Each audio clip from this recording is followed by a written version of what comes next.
welcome everyone to another episode of the Footy GameDay Squad show. I'm your host Cal, and joining me today I've got Kerm and I've got Tom as we look to break down everything AFL Fantasy for round 5 that just went. Guys, how are you going this afternoon?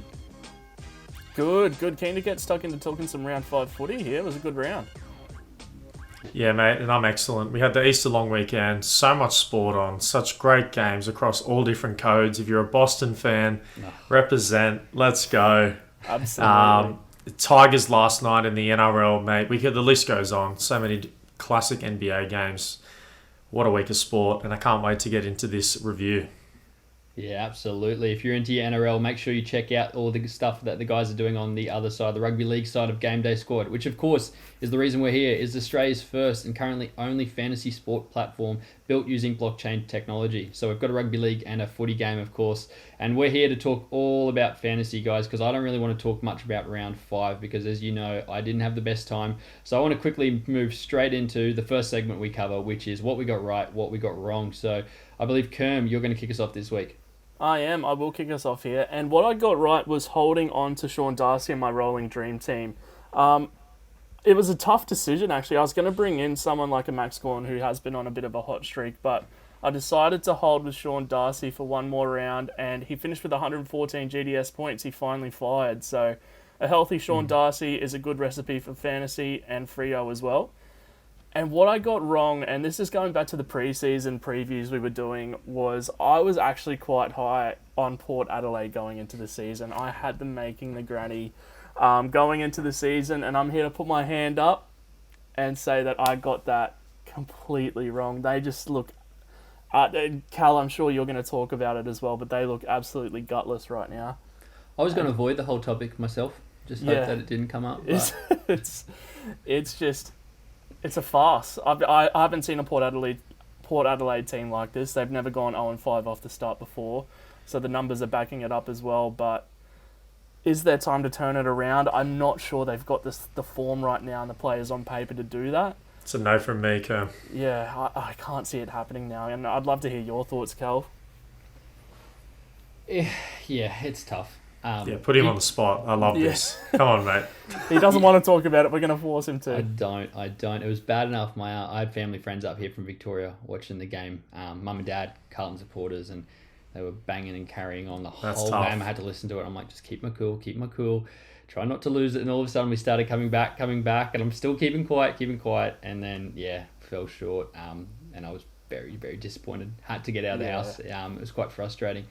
But if you guys remember, I actually had not us falling off like this, but I just remember I told you, I'm like, something's not right. I don't trust us. I still think I had us 5th because I didn't want to put us any lower than that, but I wasn't sold on something, but never could have predicted 0-5, and it's pretty tough. It's, bit of a laughing stock for the league, but not much more else to say, I'm afraid, but Oh, that's tough to hear, mate. What a fall from grace it was, just how good you guys were last year, and it was tough in the finals for you as well. You really felt like you had a chance there, couldn't get it done, and it's been the complete opposite this year in terms of performance from the whole team. Crazy turnaround. Can't believe that I'm seeing it, but it's pretty funny to watch. As a Suns fan, I'm quite enjoying it. I've copped it all off season, so... it's just weird. Yeah, well, we're a fantasy show here. That's what we're about. So I'm going to move us along to yourself, Tom. Tell me what you got right, what you got wrong. Yeah, we are a fantasy show, but I've gone away a little bit from fantasy in this one because I wanted to talk about one of the calls I made in the preseason shows, and the point was that St Kilda are going to be a top 8 team this year in the AFL, and since their shaky round 1 performance against Collingwood, they've been great since, putting up huge scoring performances against Hawthorn and the Richmond Tigers. Jack Steele has been a catalyst for this surge from the Saints, and he's back in his Brownlow level form already this year. The Saints have been so great to watch so far, and I'm pretty excited to see how far they can continue to take this as the season develops. Yeah, I remember that. Myself and Kerm weren't as high, obviously, if you go back and watch that show, but you did definitely get that one right. So, And what did I get wrong? And it's against one of my own boys, as you might say here, a Swanee, and it's Luke Parker, the Swans faithful. Put him in the hot seat during the preview show last week, and what a terrible decision that was from me, because He's come out in the next game, scored 2 goals, had 16 kicks, 10 handballs, 8 marks, 5 tackles. Pretty monster game from Luke Parker, just quietly. And just what a response. Dominating game overall for the Sydney Swans, who are on a roll right now. But with matchups against Hawthorn and then the Brisbane Lions coming up, I'm eager to see how they will perform in those matchups, and can we continue this ball rolling? How far can we go again? Swannies look really good. Yeah, they do. They look electric, man. The youngsters are stepping up. It feels like a different youngster every game is just making a huge play, helping seal the win, and it's just so good to see. The boys have got it going for sure. As you know, Tegan is a massive Swans fan, my partner, and she has been asking when am I going to put the Swans in the what I got wrong category, because I said the Swans weren't going to make the finals this year, and I'm putting that one off. But yeah, it's only time till I've got them in my what I got wrong. But what I got right, I told you, and I've stayed off the fantasy theme for this one as well. We all have for the what we've got right, but hey, let's flex it when we do get them right, because as you've just heard, we've got a few wrong. The Blues, I told you they were going to be good this year, and it pains me to say this because they just knocked off Port, obviously, but 4-1, and they look really, really good. They've had a couple of sort of shaky second halves against Hawks and against Port, but you can almost say when they've been tested there as well, they have stood up, and they haven't just completely capitulated like maybe an old Carlton team might have. The loss against the Suns does have a little bit of a question mark, because they were just super poor, but hey, I told you they'd make finals. I'd be very surprised if they didn't make it from here. And with Paddy Cripps knocking on the door, I think, yeah, they're a lock to start getting back to that sort of form of the first couple of weeks. And we haven't even seen the best of Sammy Walsh too. Yeah, exactly. I was just going to mention that. He had his best game of the year on the weekend, but in fantasy terms, it doesn't quite sort of just translate, because he handles the ball so much. It's like he's allergic to putting it on his boot sometimes. But when he does work that out, you will find that he will even that discrepancy out a little bit, and Sammy Walsh is going to be an absolute stud going forward. Yeah, absolutely. What I got wrong though, I told you guys, stack Zeeble, stack Hall, and if you listen to me, you'd be cursing at me right now, because yeah, those two have just not delivered from the top 6 form for the defenders that they were last year. I'm going to save my rant for now, because I guarantee you their names will be mentioned a little bit later. No spoilers, but yeah, not great. I definitely got them wrong for 2022. Hey guys, just came back from the break, and if you haven't yet, hit the like button, subscribe to the channel. We've got all of our links for everything Game Day Squad down in the description and our socials. It means a lot and helps us grow our community and reach out to more of you guys. But now we have our studs and duds review from the past round, and I'm kicking it off with the Brisbane Lions versus Collingwood, where the Lions got up in this one, 98-91. Really good game. Cracker game to watch, just quietly. But my stud of the game, scoring 149 Game Day Squad fantasy points, is Jack Crisp. And it's about bloody time I put him here, because last week I snubbed him because Brodie Grundy had a really good game as well. He probably was a bit rough not getting it, but this week it was an absolute no-brainer. He finished the game with 19 kicks, 17 handballs, 3 marks, 8 tackles. He's having a stellar year. He looks like a star, and he's going to keep shining as the season goes on. Shout outs to Lachie Neale and Hugh McCluggage in this one as well. Had great games for the Lions, but Crisp was for sure the best player on the ground for this one. And my dud of the game was last week's stud. It's Brodie Grundy. Finished the game with 62 Game Day Squad fantasy points. He had an extremely quiet game and was not a big factor in this one at all. If he could have played a bit better, he might have been the difference in this one, only losing by 8 or 9 points there, as you saw. He finished with 6 kicks, 8 handballs, 0 marks, 0 tackles, and 26 hitouts. That is quite disappointing outing after, a dominant week from Grundy the week before, but the 0 marks and 0 tackles, that is very uncharacteristic. I was very surprised looking at that. Yeah, Grundy sucks right now. It's just quietly. He bloody sucks. But look, he had a good week last week, but that's been about it from him this year. We haven't really seen the same Brodie Grundy from last season. I agree. The weird. He is missing. But I'll throw it over to game 2. Yep, that's me. So that is the North and Dogs game. And I am just going to permanently just put this guy as the stud every time the Dogs play. And that is Bailey Smith. No surprise. I don't know what else to say about him. That one-of-one legend card floating around on Game Day Squad at the moment for this guy.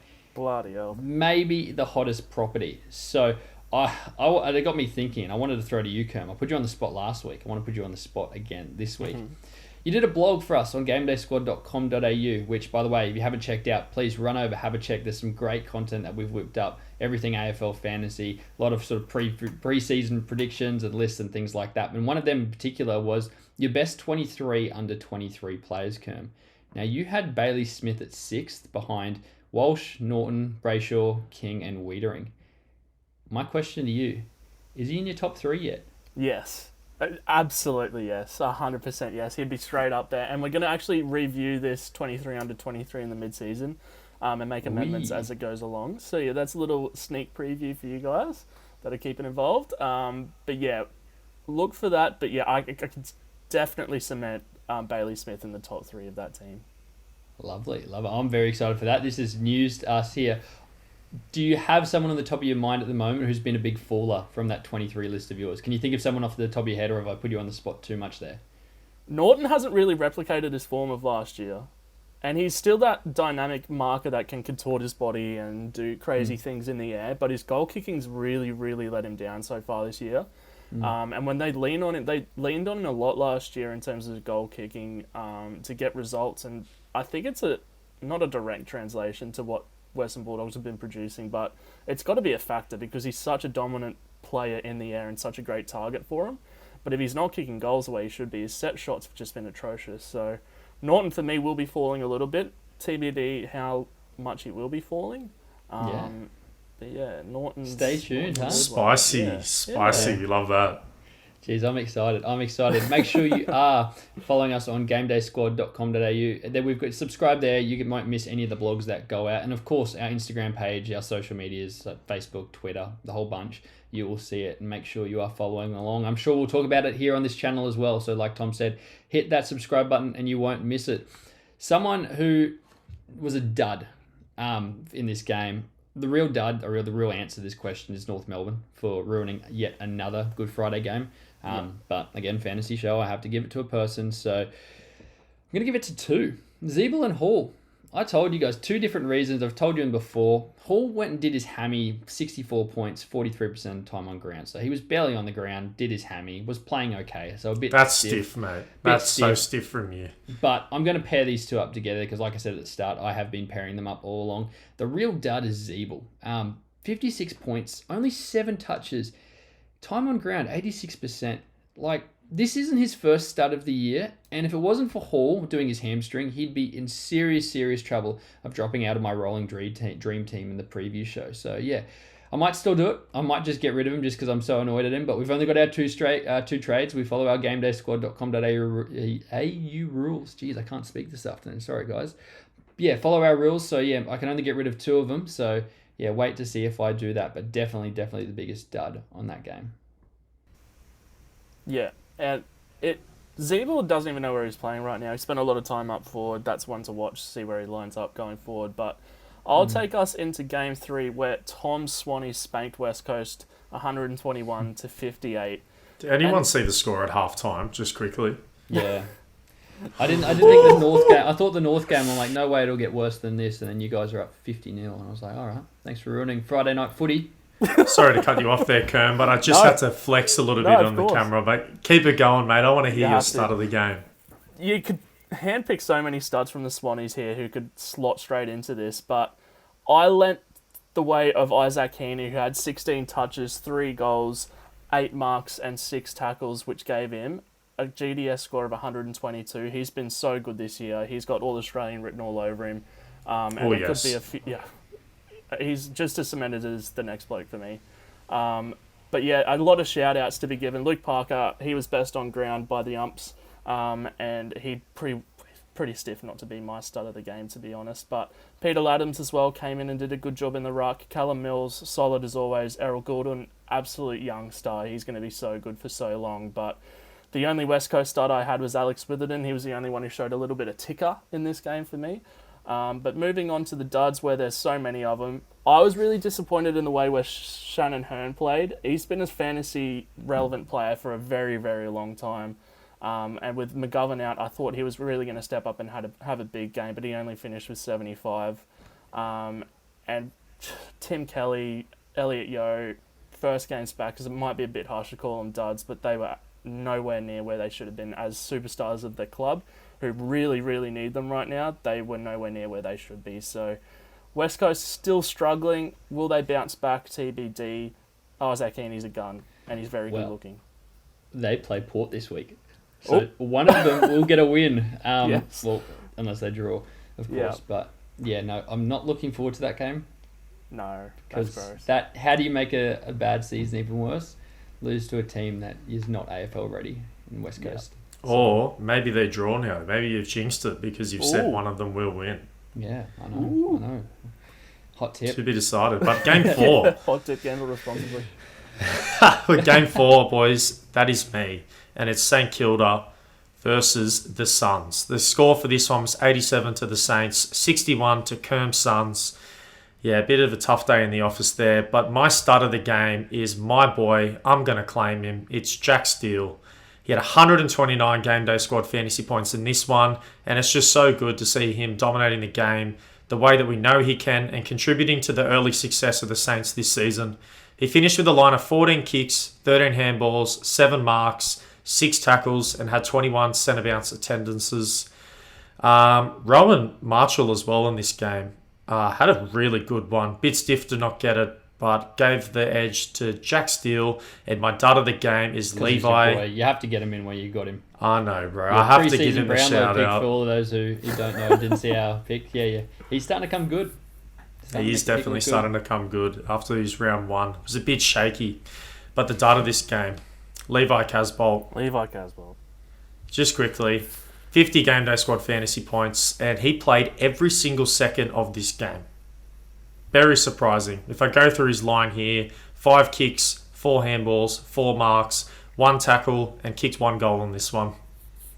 Bit of a rough game for playing all minutes, but it was a tough day in the office as well. So I'll hand it over to game 5 because I can see Kerm right now. He just wants to get straight through this. I'll move on for you, Kerm. I have the Crows-Richmond game, which was a really good game. This was game of the round for me. Yeah, it was really, really good. Crows obviously got the win. Benny Keys, stud. Again, like Bailey Smith, he's just nailed on. Anytime I get Crows, it seems to be him. 15 kicks, 16 handballs, 4 marks, 6 tackles, and a massive 133 Game Day Squad points. So second highest total for all GDS players for the year. So, and it's fast becoming nailed on as like my default Crow, like I said. We spoke a lot about him last year. Was he going to stay consistent? Short answer, yes. So he does his damage in the middle, 8 clearances, and he's only the 3rd highest midfielder in the Crows for CBAs. Which, why I say that is because there's still the upside, because he could still be attending more centre bounce attendances. I spoke in the preseason about how he loves a free kick against, so he's still averaging 2 of them. There's an extra couple of points he can get.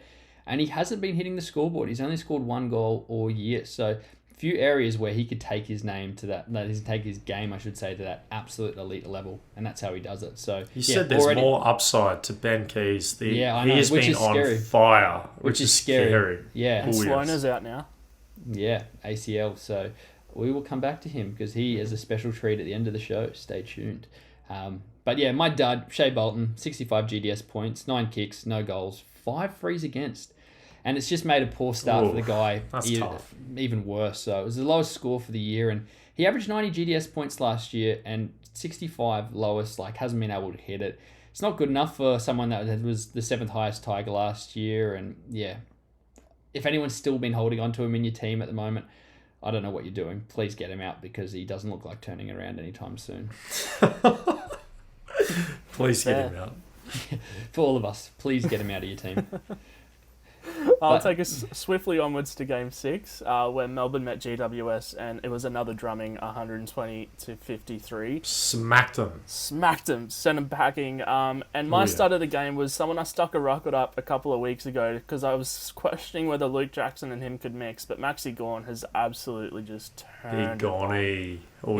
He's looking as good as he ever has, and he had 21 disposals, 2 goals, 5 marks, 6 tackles, and an absolute monster, 154 Game Day Squad points. He is an absolute star of the game. Man. And to go along with him, Petrarca and Oliver are just a dynamic duo in the midfield of that Melbourne team, and they are going to be fantasy relevant for a long, long time. Tom Green, unfair how good they are. yeah, and so consistent. Petrarca had a couple of down weeks, but the two of them are just so good. Yeah. Let me quickly ask Callum here. He dropped Petrarca from his best rolling 18 team. Mate, is he back in the squad, or are you sticking firm with your decision of giving him the flick? You'll have to wait for the preview show to see. Okay. I hope it changes, because I said at the time you're going to regret that one, and I hope he's come straight back, mate. I've got a few changes I want to make. Like I said, well, we abide by the GDS rules where we only let 2 people in and out. And if I get rid of Hall and Zeeble, then can't bring in a midfielder. So yeah, we'll see. We'll see what my feelings feel like on Wednesday, which is tomorrow. So.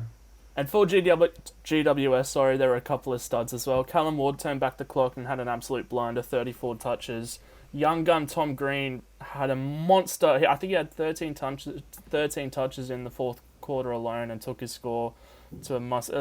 He had 34 disposals as well. And Lockie Whitfield finally had a good game, 25, and roamed around like he does.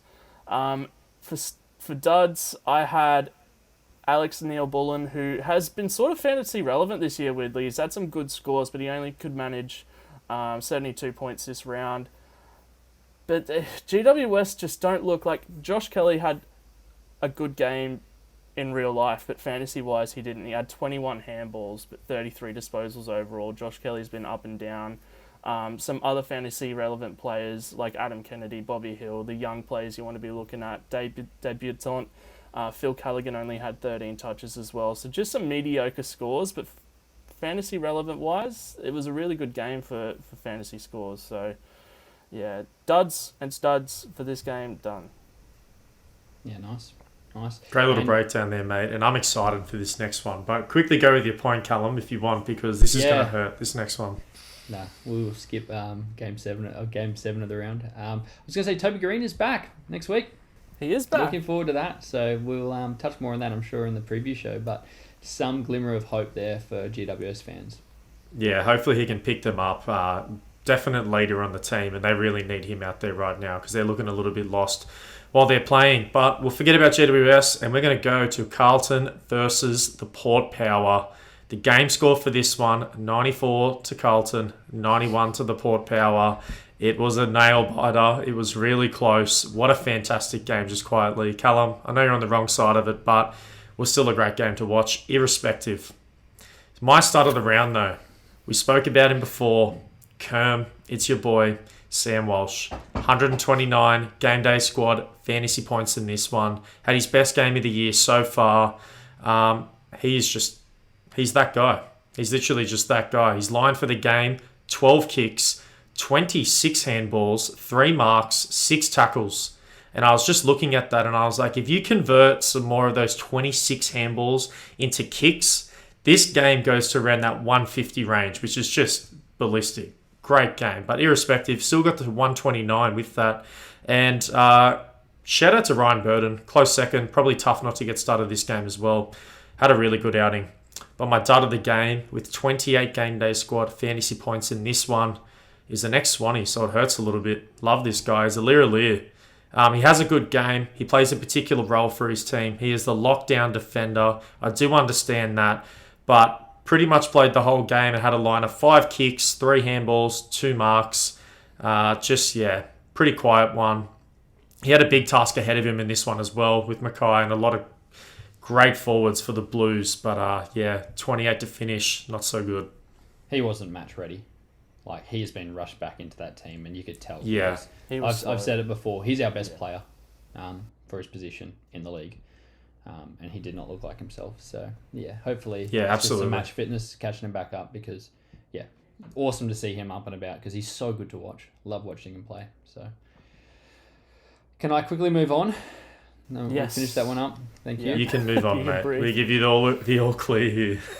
Thank you. Because I knew this game was straight after this one, so I was going to do something that I enjoy, something that makes me happy, and that is Andrew Brayshaw. He makes me so happy for Freo. He is my stud.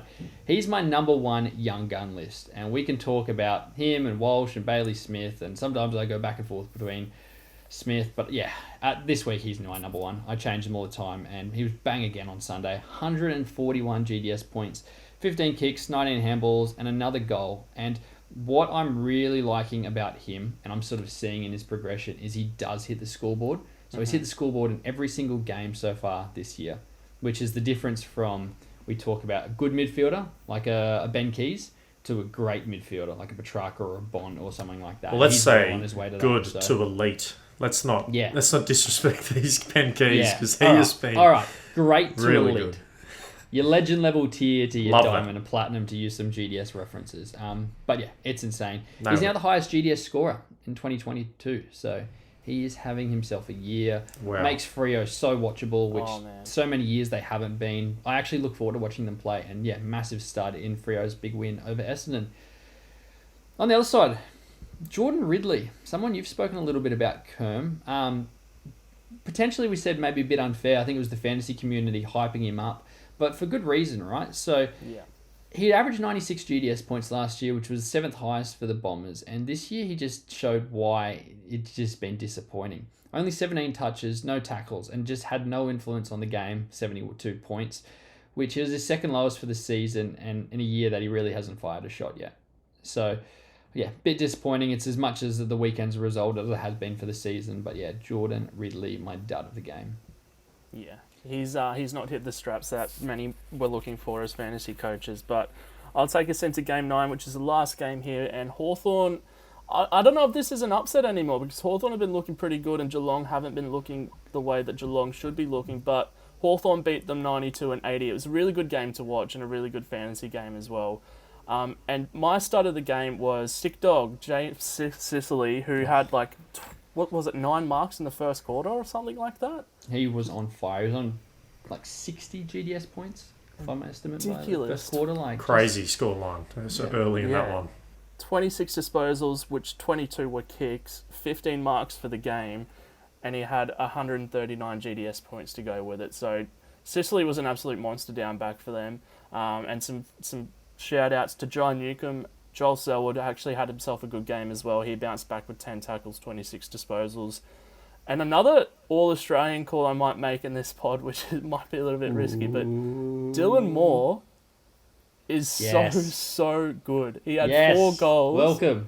19 disposals, 6 tackles to go with it. He had 3 goals in the first quarter alone and looked absolutely just a step above a lot of the Geelong players out there, just quicker, smarter, and better to be around. But off to the duds. Mitch Duncan was a little bit slow, but I wanted to put him down, but I thought it was a bit harsh because in game day scoring he was actually still pretty good. But Luke Dalhouse he's a shell of a man of what he used to be. He's forgotten how to play footy. I think so. He only had 20 GDS points, 1 kick, 9 handballs, and a free kick against.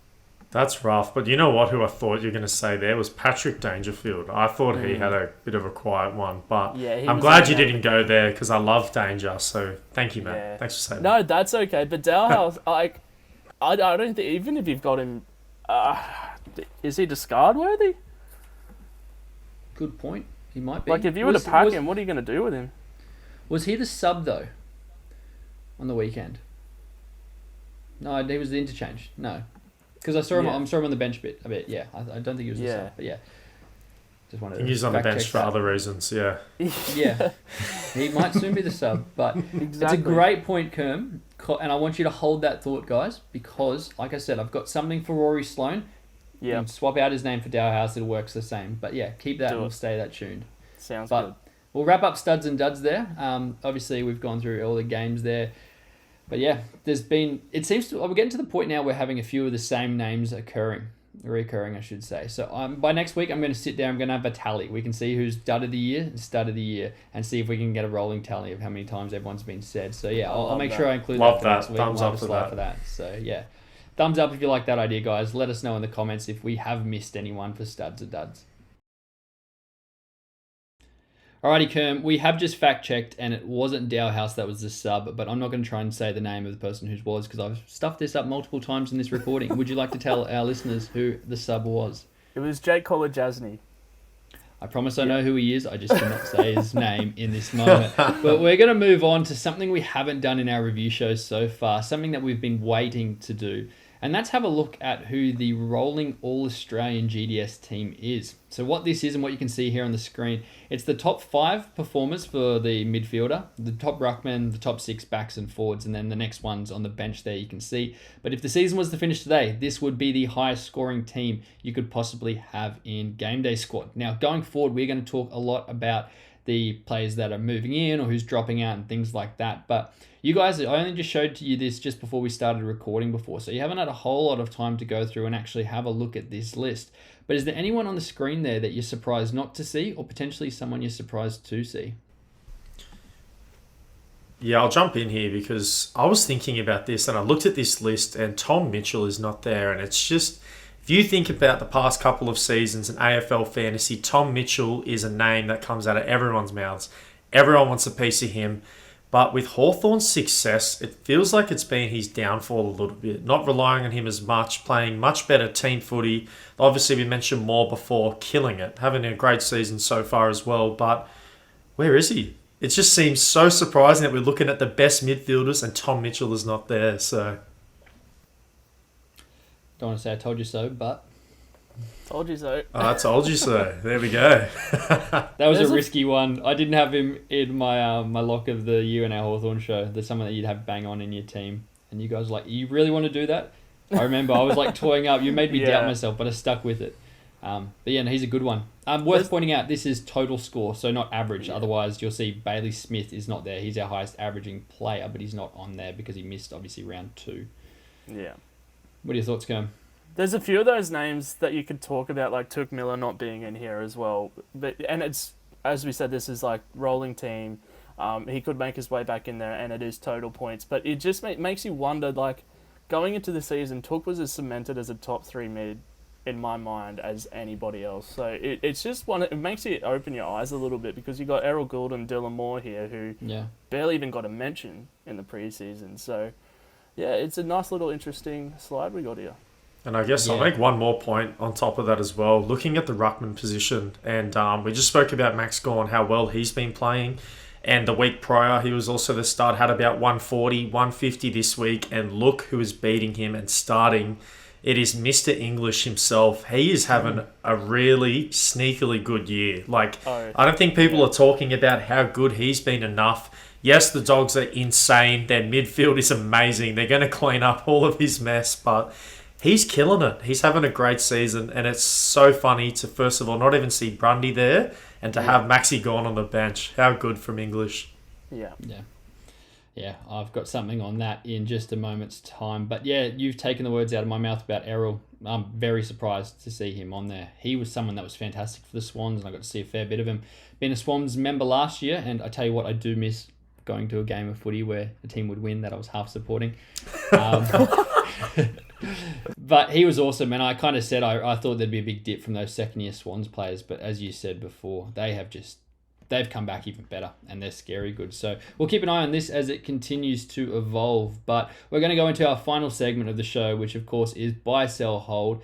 Kerm, do you want to kick us off? Who are you buying, who are you selling, and who are you holding for this round? Absolutely. So buying is actually someone I used as my lock of the week going into the preview of week 5, and we'll talk about it later on. But Rory Laird, for me, is really interesting, especially with Rory Sloane going down, which we will talk about a little bit later on in the show. But with Rory Laird, Matt Crouch, and Ben Keys in the midfield, I actually see that as a really talented midfield. And Rory Laird is someone that's been a ball winner for a very, very long time in fantasy, whether it be down back on a half-back flank or more recently as a ruck rover in the middle. So I would be going out and buying Rory Laird with some more midfield time and some more time on ground, most likely coming up. So on that point, just quickly to interrupt, it's funny how sometimes an opportunity like that, some players will take it, but then you look at Essendon, where Merritt going out of the side has kind of hurt everyone else around them. It's like he's not getting his, so he can't get everyone else's his. So yeah, it's always a risk there when you see that hole open. But no, I do like that. I do like that because he has been in a bit of form. Yeah, and he's been so good for so long. But going on to my seller, someone we've spoken about a lot on this podcast already, but it is Jack Zeeble.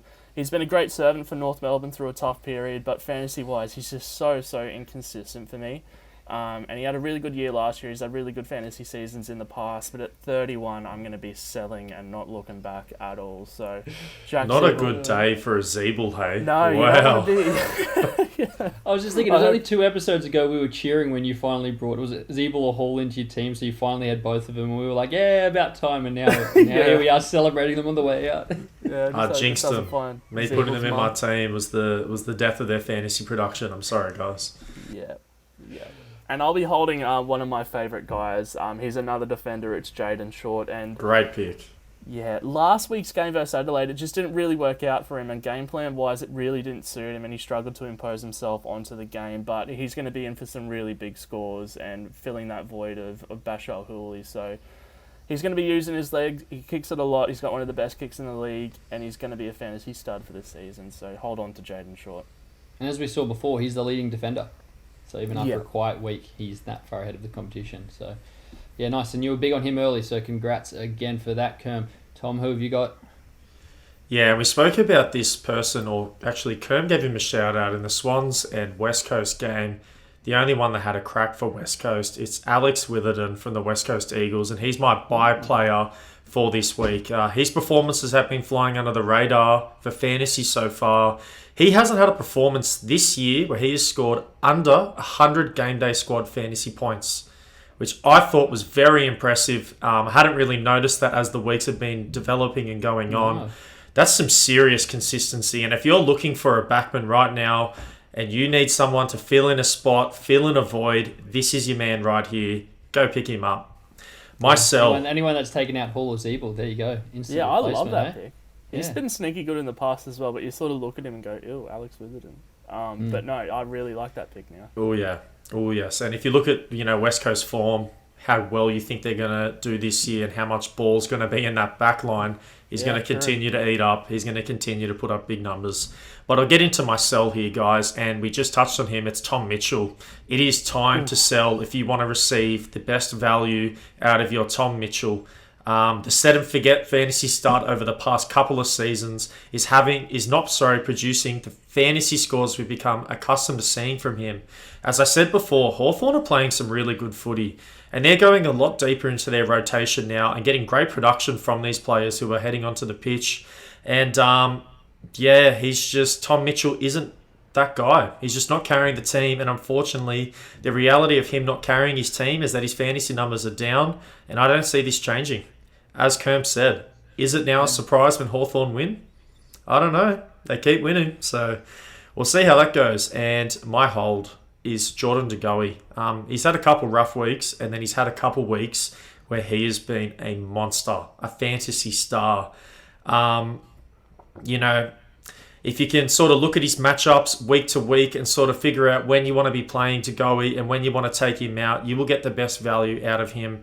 But for me right now, De Goey is not a set and forget player in your lineup, but he's definitely one worth holding on to because of how good he can be and the numbers that we know he can put up in a game. So yeah, that wraps up my buy, sell, hold. Callum, I'll hand it over to you, mate. Nice. And if you're holding on to De Goey after he missed out your lock of the week by, a point? Was he 2 points? Or he wasn't far away. If you're doing that, then yeah, you have to listen to him because you've got more reason to sell him than anyone else. My buy, someone we've touched on before, Maxi Gawn. 3 weeks in a row of 100 points. And he's got a very nice schedule coming up. And Ruckman haven't been doing so well for us this year. They've been, I think I'd say, the worst position for GDS in terms of trying to pick them. But I can see him really now found his form, set and forget for the rest of the season. He could be the Bruckman that it's like a no-brainer to have from here. So yeah, he'd be my big buy. Someone I haven't been wanting to bring in yet, but I think now it'd be silly if I don't. I'm selling Aaron Hall, so I'm getting rid of him. Not the first time he's hurt himself, and it's not going to be the last time. So he's had a few injuries in the last few years. Hadn't hit the form even before his injury, and so if this injury is probably a nice little exit door where you can tell them, hey, listen, mate, sorry, we're going to be dropping you to the twos or dropping you off the bench this week. And I don't think you take it too personally because he's injured. He can't say anything back to you. So good little time. Nice little just window. Kick a man while he's down, mate. Good on you. And guys, you can see there I have done something different for my final slide. And I've held Rory Sloane. Now, Roy Sloane's done his ACL, and we've also said Dowhouse. You can throw any of those sort of older players that just aren't performing, or however you want to do this. Because I wanted to use this opportunity to talk about GameDay Squad and why our platform is so unique. Because our players that we have are all cards that you can hold on from season to season, and it's a dynasty game. So I wanted to sort of, almost like a thought exercise for you guys. If Rory Sloane, you had that 1-of-1 legend card, or maybe even one of his diamond cards, is it something that you'd be quick selling now, trying to get rid of and just trying to be like, I want it gone, I want something back for it straight away? Or are you on the side of the camp where, hey, this is the sort of player I'd be stashing away in my squad, obviously not using for the next 12 months, but I'd be holding on for that chance that he does come back and is a bit of a better player for it and potentially look like a bit of a genius? Well, everyone knows my mindset when it comes to fantasy footy. It is win now, and I am selling that card straight away. You can get the hell out of the club. I need some value back for you, and I'm replacing you with hopefully another study return. So that's my point of view. I've been very, very strict with that all year. I am win now, and I'm going to continue to do that with this. So how about you, Kerm? What are you doing, mate? Well, I value the one... If we're going to be using 1-for-1 legend cards or the 1-of-100 diamond cards, I value those a lot. So even when you've got someone like Rory Sloane, who is clearly on the decline, maybe a little bit injury prone now and is getting less midfield time, if you've got a 1.4 or 1.4 multiplayer on him, he's still going to be fantasy relevant. So if you can afford to hold on to him for a little bit longer, then so be it. But if you like Tom and you want to win now and you want to be a little bit ruthless with your cards, get him out the door and find someone new. Win now. Put him up on the auction house. Put him up in the transfer market. And that's why we love GameDay Squad, because you can do whatever you want with it. If you wanted to sell him, you could sell him, make some money back off that. If you wanted to keep him in your team for the future, or if you wanted to keep him, probably what I would do, I would probably keep him in my team before he comes back and try and moneyball it and try and get him at a better price than I would right now. You can do whatever you want. They are your cards. And of course, those 1-of-1 legend cards are NFTs and are traded on our transfer market. That is coming soon, just like NFTs. And I think that's a great little spot to leave it, guys. We will, again, if you haven't heard of GameDay Squad before, please go check it out. I'm sure if you've got this far and you love your fantasy, well, you will absolutely love it. Fantasy sport reimagined, guys, combining that NFT and blockchain technology. So we're super excited with it. We've got lots of cool stuff coming up, guys. Tom, what else we need to do? Like and subscribe. I said it before, guys. If you made it this far, it really does help us out. We're trying to build a great community here. And leave a comment of the studs, the duds we left out, or anything that we just got wrong. Have a crack. Other than that, thanks for checking in with us. We'll catch you at the next show.